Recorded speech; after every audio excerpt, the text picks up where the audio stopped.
So this video is about why you need to stop hoping that things will change.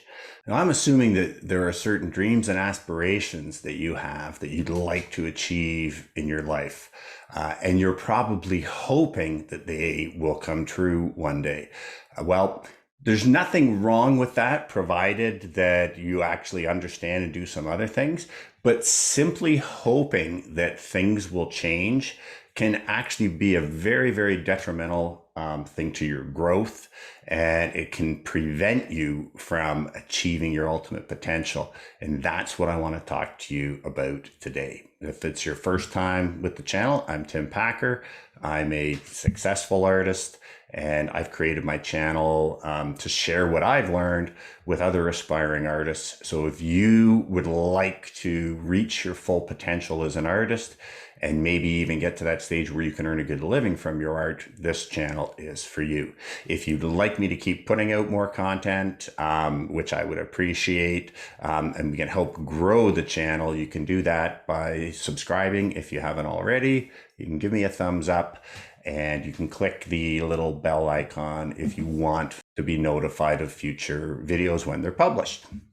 So hope, let's just talk about what is hope. I looked up the definition, and it is a desire or wanting of something to happen or to be real, right? So hope is like a wish. It's a very passive emotion, and typically it's one that we get our greatest kind of comfort from when a situation is out of control. Right? So it's like, if you're waiting up for your kids to come home and they're 2 hours late, you're hoping that they're okay because there's really nothing else that you can do. If a sailor is at sea and they're being tossed by the ship and they hope they survive, there's nothing they can do.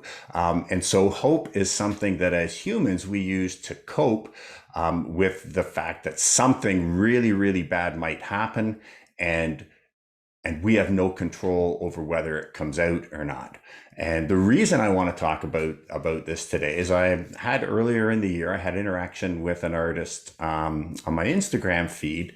And I had created the post that said that, like, basically, if you want to become a successful artist, it is absolutely doable. And I almost pretty much guarantee it, provided you are willing to do the work, and provided you have a passion for art, you have an absolute hunger for learning, and you have a solid work ethic. And this artist got back to me and said, I think you are 100% wrong. I have been working at my art for 20 years, and I still haven't experienced any degree of success. So I just don't believe what you're saying. So I thought, okay, well, I actually want to reach out to this artist and find out what her situation is. And here is the situation basically. So this artist had probably about 20 years ago got to the point where she was creating these paintings of trees. And I guess that's why she kind of really took umbrage with me, because I do paintings of trees and I've been very successful. But she did these paintings of trees that were, moderately competent, moderately appealing, the type of work that if you saw it in someone's home, you probably wouldn't remark one way or the other. You wouldn't go, oh my God, that's awful. But you also wouldn't go, oh my God, I love that. They were just okay. And I think any of you who followed my channel before, my thoughts on whether or not you can create a living creating okay art. And the answer is you can't. You need to create art that has the, oh my God, I have to have it effect on people. But anyways, what this artist had done is she'd reached the point where she was creating these pieces. Now, she loved the process of creating the work, and she loved the finished work. The problem was, the public just wasn't all that into her. So what did she do? She continued creating this work for the next 20 years, hoping that one day someone or the world would discover that her work was absolutely amazing, and then success would kind of fall into her lap and she would achieve her dreams. And I also, again, I think there's a lot of artists out there who kind of have the same plan. I'll just keep what I'm I'll keep doing what I'm doing and hope that one day the world discovers my genius. And then they always point out Van Gogh about this, how he painted his whole life. No one ever recognized his genius until he died. And it's like, yes, that's true. But that was a very different time, right? That was a time where there were gatekeepers who actually decided what people got to see or did not get to see. And if your work didn't fit within what the gatekeepers said was good, your work never even got seen by the public. So it wasn't until Picasso's brother's wife started creating exhibitions of his work that the world got to see Picasso. And then the world decided that Picasso's art was great. Well, we're in a very different situation right now, right? We all have access to social media. We all have the ability to get our work out there into the world and have them see it. And they will tell you whether they like your work, whether they dislike your work, or whether they love your work, or at least if a certain percentage loves your work. And that is ultimately what you need to achieve if you want to create a successful career. But for this one artist, she just kept doing the same thing over and over and over again and hoping that things would change. And I think that's also the definition of insanity, right? Doing the same thing over and over and over again and hoping for a different outcome. So hope, you don't want to be hopeless, but you also can't rely on hope.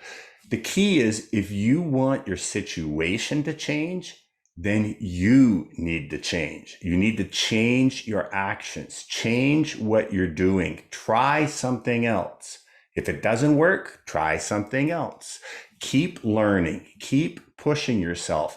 But sitting around hoping for things to change is never going to work unless you change. So that's the point I want to get across to you, is that if you're creating a certain type of work and the world is not loving it, hoping is not going to help you. It's never going to change unless you're in a situation where no one has ever seen your work. And in that case, I guess you might be painting great works that the world hasn't had the opportunity to see. But again, if you follow along with my philosophy, who decides if the work is great? The public. And they will show you that by their reaction. Again, what we want to do with our art is stop people in their tracks, draw them in, take their breath away, have them engage in a physical dance with the work, and ultimately experience that emotion of coveting, where they want to bring it home with them and hang it on their wall. If your work isn't doing that, you need to change your work. And for most artists I see out there, what they first of all need to change is they need to improve their skill set, your drawing ability, your brush handling ability. And you need to improve your conceptual knowledge, your understanding of composition, the way in which our eyes react to visual cues so that you can choreograph a dance for the viewer's eye. And then you need to spend time in process mode. And process mode is where we step outside of our comfort zone. We try things that we don't know how to do. But again, when you do that, you have to give yourself permission for the piece to fail. Because in process mode, that's where a lot of failures happen. That's also where breakthroughs happen. And that's where the learning occurs. So if you are not happy with the circumstances, sitting around hoping that they will change is pointless.